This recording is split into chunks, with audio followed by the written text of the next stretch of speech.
state.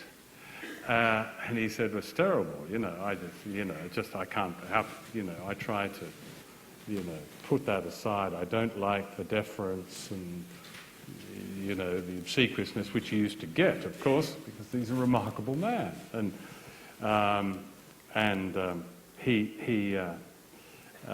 in person he's equally remarkable. But the moment I started to ask him some tough questions, I got a bit of a telling off, a bit of a finger wag. But he did say something extraordinary. He said, "The fundamental policy of South Africa is privatization." Now, he hadn't said that before, and it is. And that's the worst policy, whatever you think of privatization, for a country that has so many people unemployed, so many people with aspirations and expectations that went nowhere after democracy, so many people needing a community-based and state-based help in their lives. That was an extraordinary thing to say.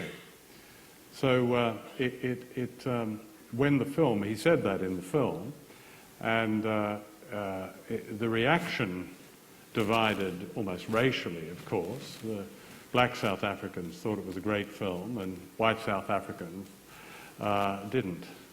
It was quite interesting because all the newspapers were basically white control, all the major newspapers. So they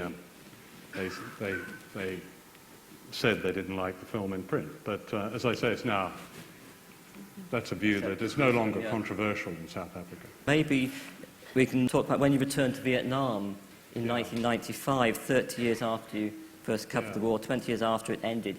You there found a country controlled by Western institutions such as the World Bank and the International Monetary Fund, and the free market based on exploited labour. I mean, did you feel that although the United States had lost the war militarily, it ended up winning it economically?